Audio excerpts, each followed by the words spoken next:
Hi friends, welcome to Sure Success Home Tuitions. In this video, I will be covering all the class 12 syllabus of accountancy from volume 1 to volume 3 about the important formulas and formats.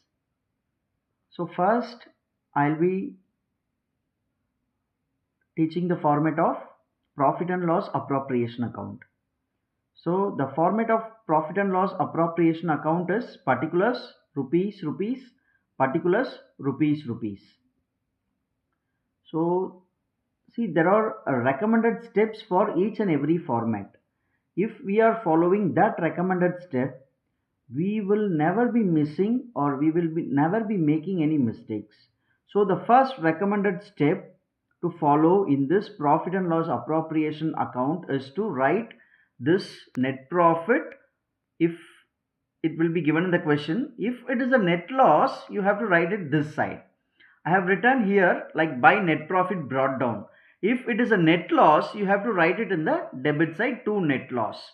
So here the important concept is that when there is a net loss, to net loss, if you are writing, then you cannot provide interest on capital, you cannot provide the partner's salary, you cannot provide the transfer to reserve. Okay, so you can only provide this interest on drawings only. Okay, so this interest on drawings also should be provided for the half of the percentage only. Otherwise, you can calculate as for interest on drawings only for 6 months. Interest on drawings only to be calculated for 6 months only.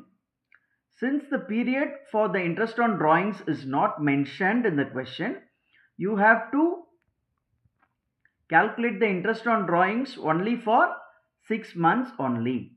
Okay, so if there is a net profit brought down, you can show the interest on capital.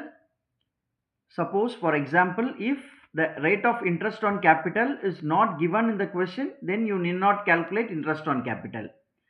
If the rate of interest on capital is given in the question, you have to calculate. Then partner's salary, same way. Partner's commission, this is partner's salary per annum. If they have given in month, you have to calculate it into per annum. Then partner's commission, the same way. Before commission or after commission, there is a formula, you can apply it. So then transfer to reserves. They will say this much percent of the profit has been transferred to reserve. So this transfer to reserve also, only if there is a profit, you can transfer it. Otherwise, if it is a loss, you cannot transfer this reserve. So the result will be either profit or loss. The result of the profit and loss appropriation account will be either profit or loss. So the profit will be shown in the debit side of the P&L appropriation account. The loss will be shown at the credit side of the P&L appropriation account.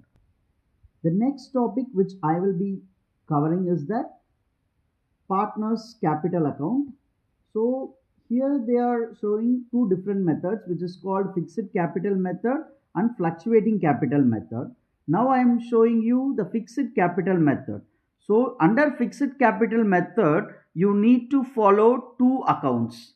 One is partner's capital account and the other one is the partner's current account.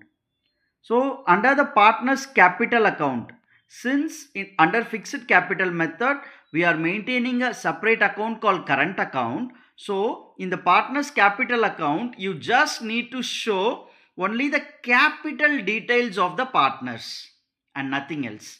Show only the capital details of the partners. So this will be, this side we will record the opening capital by balance brought down, opening capital, and this side if any additional capital has been introduced, we will record it here, and then we will close this partner's capital account as a normal ledger closing only. That's all. So this is partner's capital account under fixed capital method. So the fixed capital method separately having partner's current account. So in that current account we will be showing, the other items like current account balances. If they have given, we will be showing that. So interest on capital, partner's salary, partner's commission, P&L appropriation profit or loss, and the debit side of the current account will be shown drawings, interest on drawings, P&L appropriation loss, like that. So if you feel difficult to remember this partner's current account, I can give you a hint that ulta the P&L appropriation account. See, the P&L appropriation account, in the P&L appropriation account we are having debit side interest on capital, partner's salary, commission. In the partner's current account, you will be having credit side interest on capital, salary, commission. So, and vice versa. So, it's very easy to remember this partner's current account. This current account will also show you the closing balance, like normal ledger closing balance only. That's all. It's very, very easy. The next method which I am going to show is the partner's capital account under the fluctuating capital method. Under the fluctuating capital method, we are maintaining only one account called partner's capital account.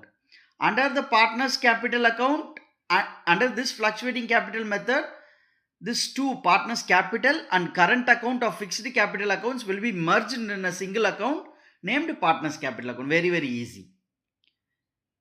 I hope you understand. So under the fluctuating capital method, the partner's capital account will be combining the current account and capital account of the fixed capital method. So if you see, the opening capital will be recorded here, then interest on capital, then salary, then commission, P&L appropriation profit, here drawings, interest on drawings. If the P&L appropriation is having a loss, then we can show it here. Then you close it as a normal ledger closing. Very, very easy. The next topic is the calculation of interest on capital. In the calculation of interest on capital, so if they are asking in the question, calculate interest on capital, and they are telling that this partner has withdrawn and this partner has introduced additional capital, like that, just remember the symbols. If a partner has introduced additional capital, you remember the plus symbol, and if a partner has withdrawn the capital, you remember the minus symbol. So the formula will be like this only. Interest on capital formula is equal to the partner's name, you write it, then opening capital. Opening capital mostly they would have given in the date, April date only. So opening April date. So opening capital, rate of interest by 100 into number of months remaining, mostly it will be 12 if the opening capital date is April. So 12 by 12. If a partner has introduced additional capital, then the symbol will be plus. So then additional capital into how much he has introduced additional capital into rate of interest by 100 into number of months remaining. When he has introduced the additional capital, from that date to the closing of the financial year. Either the closing will be on the March date or on the December date. So we have to calculate from the date of the additional capital introduced to till the date of the closing of the year. Mostly it will be 6, 9, like that. It changes, depends upon the question. So next, if interest on capital has to be calculated when a capital has been withdrawn, same, opening capital, rate of interest by 100 into number of months remaining. So the symbol will be minus, and capital withdrawn into rate of interest by 100 into number of months remaining from the date of capital withdrawn divided by 12. So you will get the interest on capital for the partners. The next concept we are moving into for interest on drawings. So drawings. So if the person is withdrawing at the beginning of each month, the amount, suppose for example say withdraw at the beginning of each month, okay, so 2000. So 2000 into 12, you convert that amount first into per annum. So that's why I have told here amount of drawings per annum. That amount only you have to take it, since it is a month, into 12. Okay, so per annum, into rate of interest by 100 into month calculation will be, if it is beginning of each month, it's 6.5 by 12. Okay. Then if it is the middle of each month, you say 6 by 12. And if it is the end of each month, you say 5.5 by 12. That's all. Very easy. Same formula you apply and you will get the answer. Then the fourth thing in the interest on drawings, withdraw at the beginning of each quarter. So the same amount of drawings per annum. So in a year, there is only 4 quarters in a year. So the amount into 4, if he is withdrawing at the beginning of each quarter or middle of each quarter or end of each quarter, you just multiply into 4, because in a year we have only 4 quarters. So amount of drawings per annum into rate of interest by 100 into, if it is beginning of each quarter, you say 7.5 by 12. If it is middle of each quarter, you say 6 by 12. So middle of each quarter and as well as middle of each month. Middle of each month will be 6 by 12. So here also 6 by 12. So same formula. And withdraw at the end of each quarter. End of each quarter will be 4.5 by 12. That's all. And the next concept is, if the partner is withdrawing irregularly, means he withdraws in certain dates without any frequent intervals or without maintaining any uniqueness. He is withdrawing as per his wish. So at that time, first see this date and amount will be given in the question. So you have to, the solution has to be like this: date, amount of drawings, and number of months remaining, and the product. So number of months remaining from this date to the end of the year. What month they have given, December or March, you have to see in the question. So end of the year, when it is ending, so from this date to the end of the year. So some month will be there, and product will be this 2 into 3. So amount into number of months remaining will be the product. Then total the product. Then the formula for calculating interest on drawings under this method will be 4 lakhs into rate of interest. 4 lakhs is this total, product's total, into rate of interest by 100 into 1 by 12. This is very important for this method, 1 by 12. So you will get the answer for this method, interest on drawings. That's it. Next, past adjustments. Many of the students, they feel that this past adjustments table is somewhat difficult and all. So, but this is very, very easy. See, first you have to see omitted. Okay. So if the interest on capital is omitted, credit in respective partners column, debit in the firm column. Simple. If you are crediting in the respective partner column, you have to debit in the firm's column. Okay. If interest on drawings is omitted, debit in the respective partners column. So if you are debiting in the partner column, then credit in the firm column. Okay. Then if share of profit is omitted, credit in respect to partner column, debit in the firm column. So if debit in partner, credit in firm, vice versa. That's all. Okay. So this way, if you are calculating now, finally you will reach the answer very easily. The journal will also be attained very easily. That's all. Very, very easy. So this past adjustments or incorrect appropriations, I'll be dealing more sums in this, and that time I'll be solving more problems. So that time you'll get a clarity on this. Next will be minimum guarantee of profit. Under this minimum guarantee of profit, the rule is that under minimum guarantee of profit, the rule is that the partner who has been guaranteed the amount of profit has to get a share, guaranteed share. For example, if his share of profit as per the profit sharing ratio is higher than the minimum guarantee of profit also, he will be getting the guaranteed amount of profit only. That's all. Next, loan given by, when a loan has been given by partners to the firm, what should be the journal entry? So in this case, the firm is receiving the money. So bank account debtor to the partner's capital account. That's all. And the loan, when after receiving the loan, the firm has to pay the interest on loan. So when the firm is paying the interest on loan or it becomes payable, it has to be entered as interest on loan account debtor to interest on loan outstanding account. And next, you have to transfer the interest on loan to the profit and loss account. The entry will be profit and loss account debtor to interest on loan account. That's all for this chapter. That's all. I will be dealing more sums on it, but in this video I am going to show you only the formats and formulas for the entire class 12 accountancy syllabus from volume 1 to volume 3.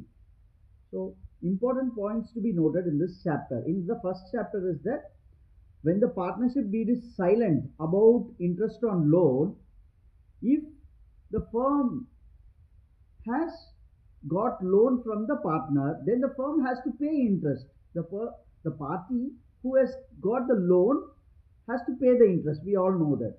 So in this case, if the partnership deed is silent and the firm has to pay the interest means, then the interest on loan should be paid at 6%, even if the question did not say it is 6% to the partners. The firm has to compulsorily pay 6% interest on loan to the partners, even if the question is silent or partnership deed is also silent, no problem. Then, if the partnership deed is silent, the partners need not pay any interest on loan. If the partnership deed is silent, the partners need not pay any interest on loan to the firm. In this scenario, the partner would have got loan from the firm, but the partnership deed is silent and it is not saying anything about interest on loan means the partner doesn't need to pay any interest on loan. That's all. Next, interest on capital need not be calculated if the rate of interest is not given in the question.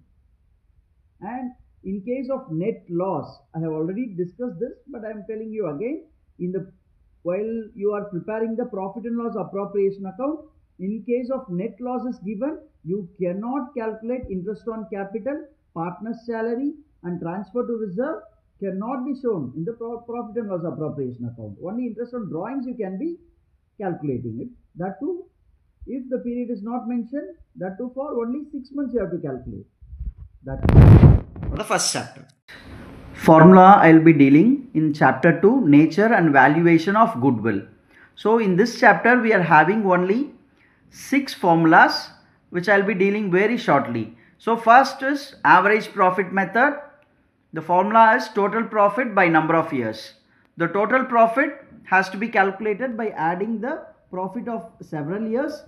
Suppose if a particular year is showing loss, you minus that loss against with this profits, but you have to calculate that year, that also for the number of years.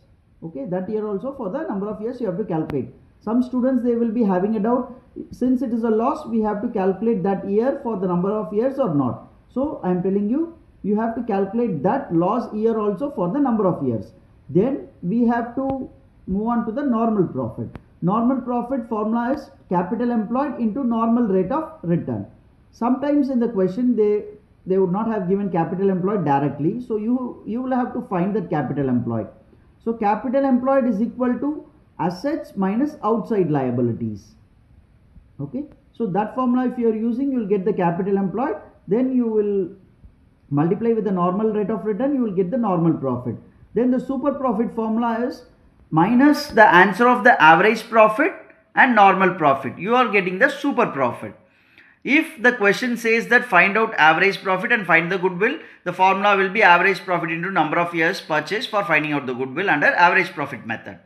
If the question says that super profit has to be found out, then goodwill has to be found out means, so it is under super profit method, goodwill has to be found out. So the formula is super profit into number of years purchase. Then weighted average profit method of goodwill. The formula is weighted average profit divided by total weights. You add all the profits, you get the weighted average profit and the total weights. For example, weighted average profit total weights and product. You can also say WAG, weighted average profit. So multiply this first column with the second column. So you will get a total. So that will be the weighted average profit and total weights 1, 2, 3, 4, 5 added, divided, you will get this. Then you have to find out the goodwill, weighted average profit into number of years purchase. Fifth one will be capitalization method. Capitalization method is otherwise known as capitalization of average profit method. So under this method, for finding out the goodwill, the formula is goodwill is equal to total capitalized value of the firm minus net assets. So in order to find out the total capitalized value of the firm, the formula is average business profit into 100 divided by normal rate of return. So after finding this answer, we have to minus that with the net assets. We will automatically get the goodwill. It's very simple. Then the next formula is capitalization of super profit method. So the goodwill is equal to super profit into 100 divided by normal rate of return. So we know already how to find out super profit and all. So it's very easy to calculate. Then I'll be moving on to the chapter 3, changes in profit sharing ratios. So that sacrificing ratio, new profit sharing ratio, I'll be dealing with the sums. Now I'm not showing that one in the formats and formulas video. I'm not showing that one. I'm directly moving on to the revaluation account. In the revaluation account, the format is particulars rupees rupees, particulars rupees rupees. The debit side of the revaluation account will be showing increase in the assets. Decrease in the assets, increase in the liabilities, and any unrecorded liability will be shown here in the debit side of the revaluation account. The credit side of the revaluation account will be shown assets increase, liabilities decrease, unrecorded asset. Very simple. And one more thing, I'll give you a hint. This revaluation account shows only the difference value between the old value and the new value. Or if it is an unrecorded liability, then it automatically means that only one value will be there. That value will be directly shown here. That's all. So the result of the revaluation account will be gain or loss. The profit on revaluation account or loss on revaluation account. So this will be shared among the partners in the ratio, in the old ratio. So you have to split this profit on revaluation. You should not show directly the amount of the gain on revaluation here. You have to split the amount in the old ratio of the partners, and then you have to put those amounts in inner column, then total it, then put it in the outer column. Same way for if it is a loss on revaluation also, same method we are going to follow. The next part which I am going to deal with is chapter 4, admission of a partner. In that, the very, very important concept is hidden goodwill. Hidden goodwill is otherwise known as inferred goodwill. So to calculate that hidden goodwill or inferred goodwill, first we have to take the incoming partner's capital and reciprocal it with the share of his incoming partner. So for example, if the incoming partner is bringing in some goodwill, if the incoming partner is bringing in some capital, for example it's 20,000 and his share is 1/4, you have to do it as 20,000 into 4/1. So you will get it 80,000. Okay. So in that 80,000, you have to deduct all the partners' capital, including the incoming or outgoing partners' capital. You will get the total capital of the firm. So the final value will be the goodwill of the firm. So for example, say you have already A, B as a partner and C is the incoming partner. So 3 partner will also having the capital. You add all the 3 capitals even the incoming partner capital also you added, you will get one amount that is called total capital of the firm. That total capital of the firm should be minused with the total capital of the firm you have already reciprocaled with the incoming partner's capital. So if you do that, you will be getting the goodwill of the firm. That's all. Suppose if you want to find out the goodwill of the particular partner, then from that goodwill of the firm, you have to calculate his share of goodwill using his share. That's all. So this is the hidden goodwill or inferred goodwill calculation. The next important concept will be adjustment of capitals. So majority of the sums, they are saying that the capital has been adjusted by either withdrawing or introducing new capital, that and all. So in case of admission, how they are dealing with the adjustment of capitals means, first they are preparing a revaluation account, then they will be preparing partner's capital account, and after preparing the partner's capital account, they will be arriving at a balance carry down, which means they will be totaling the debit side of the partner and credit side of the partner, finding out the difference between that debit side and credit side for each partner, and that amount, the final amount, the difference amount is called as the adjusted capital of the partner. You total all the adjusted capital of each partner, total it and split in the new profit sharing ratio for each partner. So you will be having, now you will be having an adjusted capital and the new capital. So compare the adjusted capital with the new capital. If the new capital is higher than the adjusted capital, that means the partner has introduced additional capital to the firm. If the new capital is lower than the adjusted capital, then it means the partner has withdrawn the capital from the firm. So if it will be debited. So if a partner has withdrawn the capital, it will be debited with the debit side of the partner's capital account. If a partner has introduced the capital, it will be credited in the partner's capital account. That's all regarding the adjustment of capitals account. Then the next topic which I will be covering is the workman compensation reserve. See, if the workman compensation reserve is, the next concept is workman compensation reserve. If the workman compensation reserve, suppose for example, is shown as 90,000 inside the balance sheet. Okay, in that scenario, case 1, when there is no workman compensation claim is given in the adjustments, then you can just share this workman compensation reserve inside the balance sheet in the old profit sharing ratio to the old partners. The journal entry will be for that. So workman compensation reserve account data to old partners capital account in the old profit sharing ratio.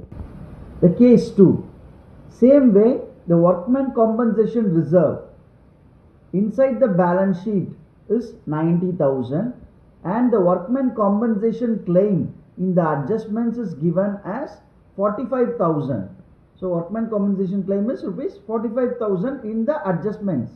In that scenario, we have to pass the journal entry as follows. Workman compensation reserve account data, the reserve is 90,000 inside the balance sheet, and the workman compensation claim, in this reserve claim will be used as 45,000 and the remaining will be shared between the old partners. The purpose of this workman compensation reserve is to support the claim only. So whenever there is a claim on workman compensation reserve, the reserve will be used for paying this claim. So that is the logic here.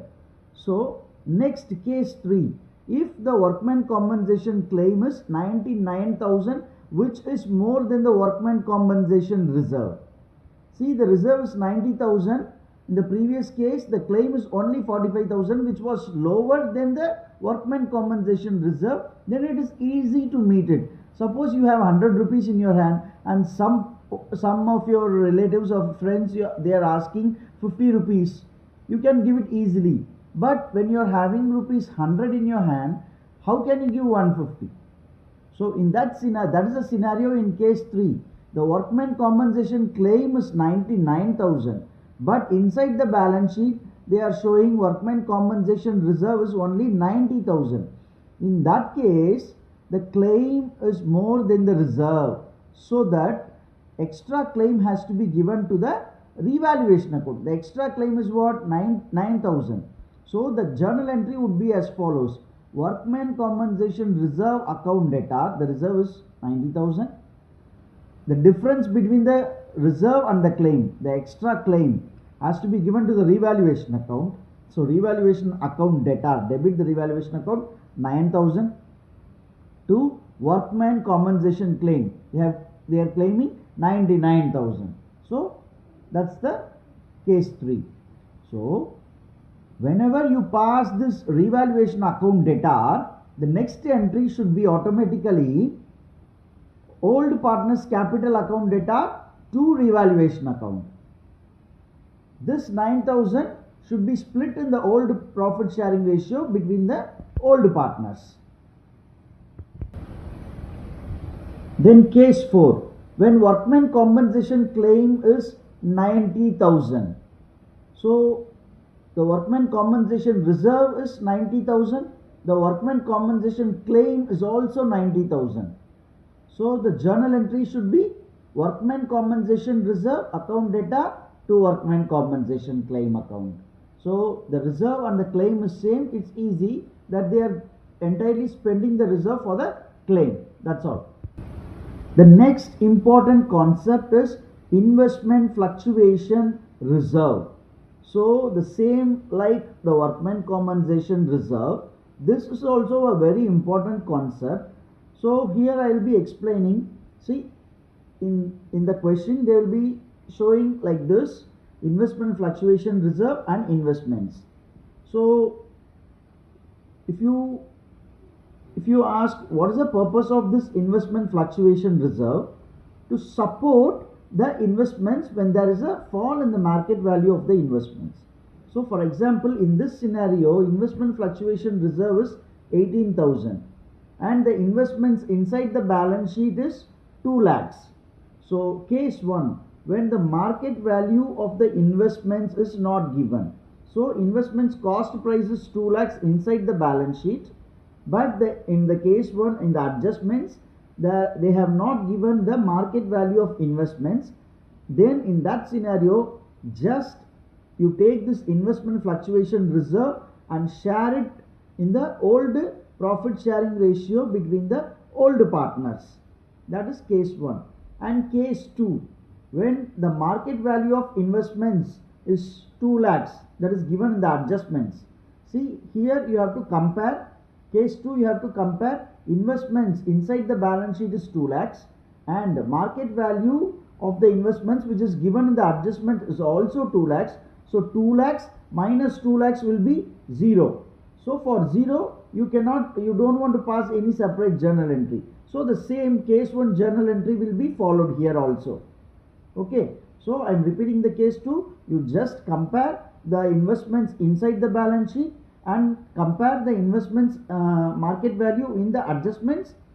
If you find the difference, you will get 0. So for 0, you don't want to pass any new journal entry. So you just split this investment fluctuation reserve 18,000 in the old partners ratio to the old partners. That's all. So the journal entry would be investment fluctuation reserve account data to old partners capital account. Case 3, when the market value of investments is rupees 1,91,000. The cost price inside the balance sheet is only 2 lakhs and here in the adjustments they have given the market value of investments is rupees 1,91,000. So and that scenario, the journal entry should be like, so here the market value is lesser than this cost price. So it's easy that investment fluctuation reserve account debtor is 18,000 and two investments, the difference is 9,000. So here there is a fall in the value of investments. See, I have already told you the purpose of creating the investment fluctuation reserve is to support the investments when there is a fall in the market value of the investments. So here in this case 3, there is a fall in the market value of the investments when comparing it to the cost price. So the journal entry should be like investment fluctuation reserve is 18,000. The fall in the market value of the investments 2 lakh minus 1 lakh 91,000 is 9,000. So this investments, two investments account 9,000 and remaining 18,000 minus 9,000, 9,000 remaining should be shared between the old partners in the old profit sharing ratio. That's all. Then case 4. When market value of investments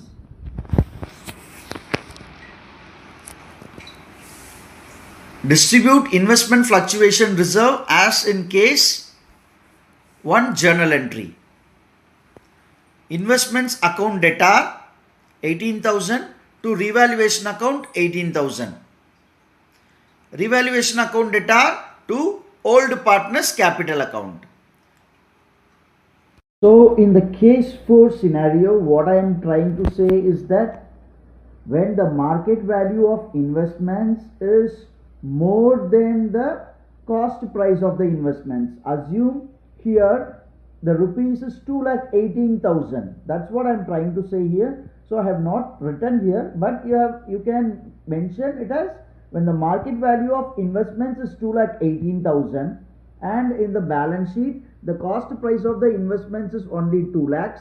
So in that scenario the journal entry should be like, first you have to distribute the IFR. So investment fluctuation reserve account debtor to the old partners capital account. First that journal entry should be there. Then the next journal entry, the difference is 18,000. So 2 lakh in the balance sheet.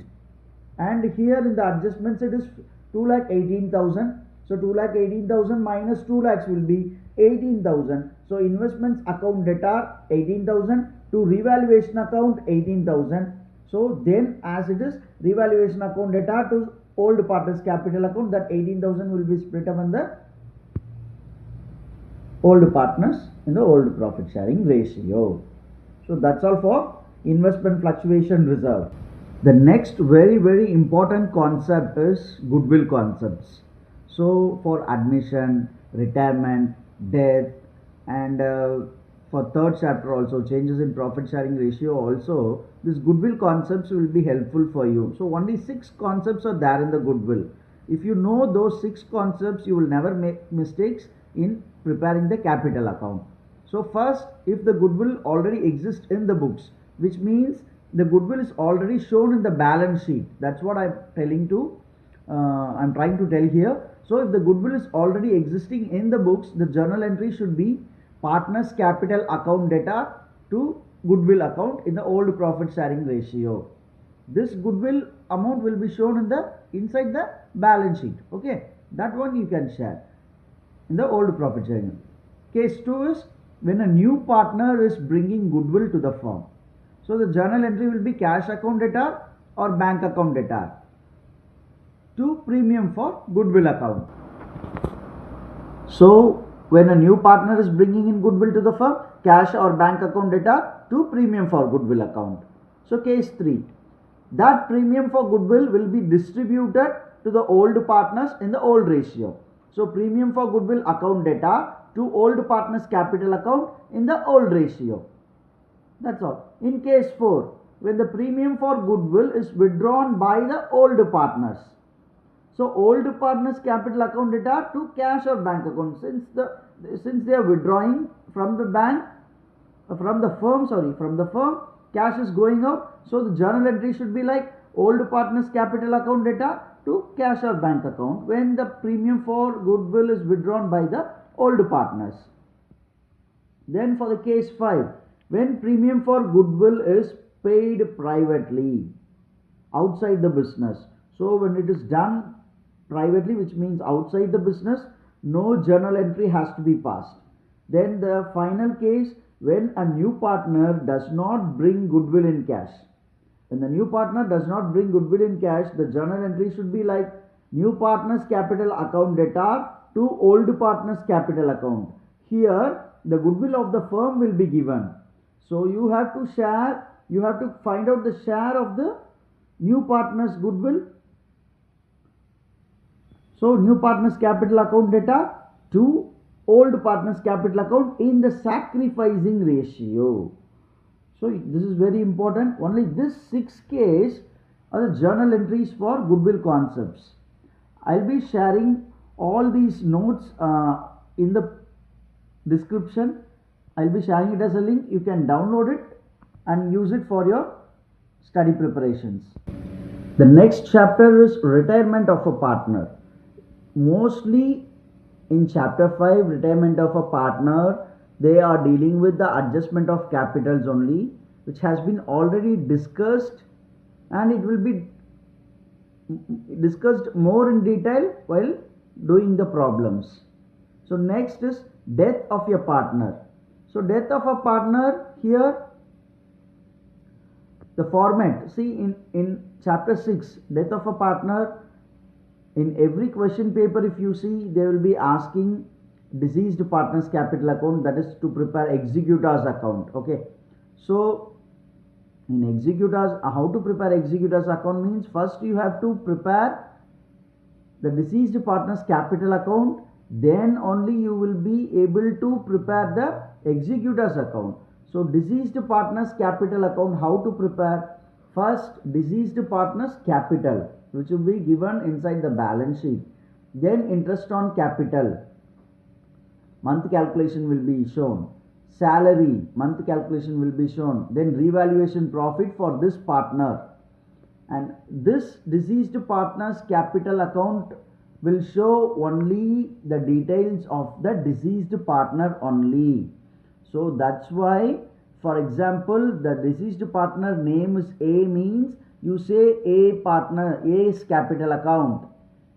Particulars rupees, particulars rupees. That's fine for this format. Then revaluation profit for the deceased partner, and goodwill and profit and loss account, profit and loss suspense account. You have to say profit and loss suspense account. This goodwill and profit and loss suspense account details will be given in the question. In the adjustment section, you have to find the gaining and sacrificing ratio and split the goodwill in that ratio only. So this, if you don't understand now, just see the format for now, and while doing the problems it will be discussed more in detail. So it will be very easy for you. Just now in this stage you just need to know the formats. How? See, if you know the formats, you can just fill the format and put the amount, automatically everything will be correct. So this format will help you 100% to give your best while preparing the deceased partner's capital account. It's very easy. Okay. Next, chapter 7, dissolution of a partnership firm. In this chapter, the very important concept is realization account. Before diving into this realization account, there are some important guidelines to be followed to prepare a realization account. So the guidelines to prepare a realization account is, in the debit side you will be transferring all the assets except fictitious assets, loan to partners and cash or bank accounts. So I repeat, the first thing, see, in the case of realization account, only 7 to 8 mandatory things are there. If you follow that 7 to 8 mandatory things, you will never be making mistakes in preparing this realization account, and this realization account is very easy and also very important. So I just want to make very clear how to prepare the realization account. So in the debit side of the realization account, first you have to put the old assets. Okay, so to sundry assets, you should not record the fictitious assets, and you should not record the loans given to the partners inside this realization account, and you should not show the cash or bank account inside this realization account. I am talking about the old assets. Okay, then in the credit side, you will have to transfer all the liabilities except loans given by partners to the firm. Loans taken by partners and loans given by partners should not be recorded inside this realization account. Okay, the next concept is to show the assets taken over or liabilities paid off. Okay, inside this realization account, the very important concept is that if a loan has been given to the partner, it will not be recorded. But if, for example, A is a partner and A's wife has got a loan from this firm, and A as a partner, he has paid off his wife's loan. In that scenario, that will be shown in the debit side of the realization account. So a liability has been paid off.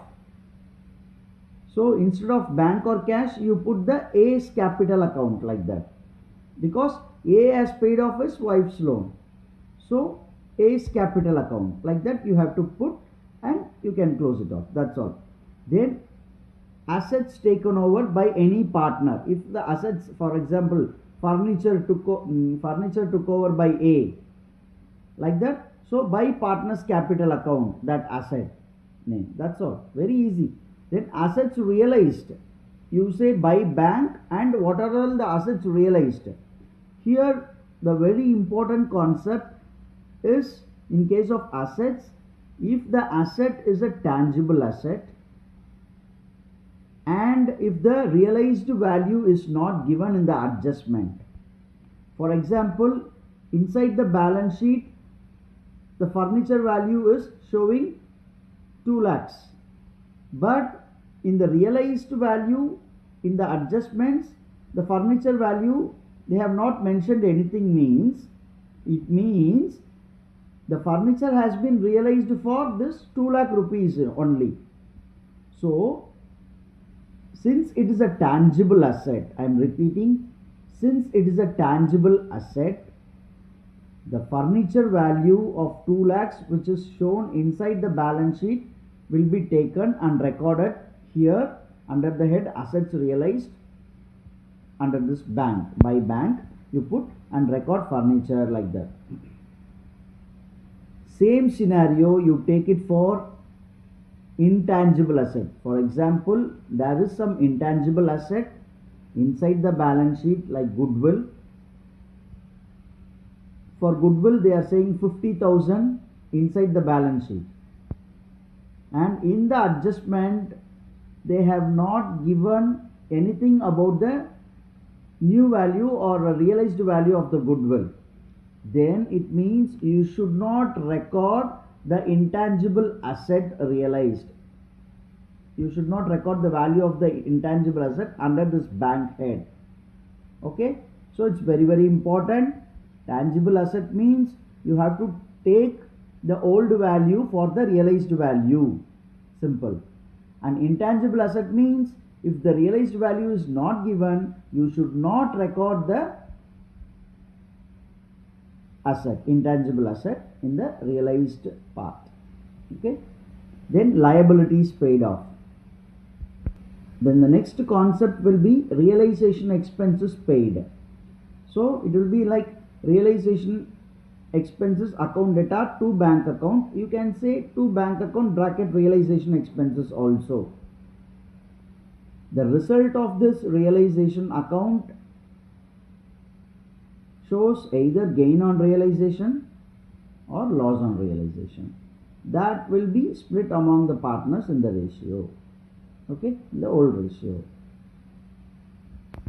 While preparing a realization account, some important points that ought to be noted here is when a liability is paid off using an asset, it will not be shown in the realization account and no journal entry will be passed for this. I am repeating, very important. When a liability is paid off using an asset, for example, creditors took over investments for settling their debts, like that, if the question is there, then you should not pass any journal entry. As a result, that will not be reflected in the realization account also. Okay. Then next, when realized value of tangible asset is not given, I have already told that and I am repeating here. When realized value of tangible asset is not given, the realized value shown as old value of the asset. The realized old value will also be same, realized value is also same. Okay.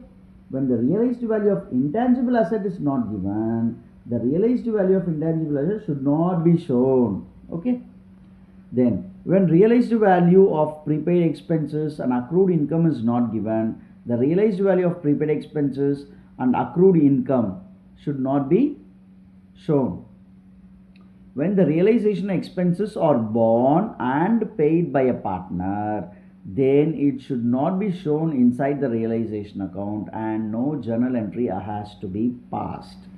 So very important concepts, and that's all for the realization accounts, and that's all for volume 1. So I think I have covered 95% of volume 1 in this, except some few for that changes in profit sharing ratios and all I have not covered, but in the upcoming videos I'll be covering with the practical problems, everything what I have all missed. Only 5% of the things I would have been missed in volume 1, but I'll be covering those topics very shortly during the problem sections. Okay, and please, I'll be sharing, if you feel this video is very useful, I'll be sharing my notes in the description section as a link. You can just download it and use it for your study purpose.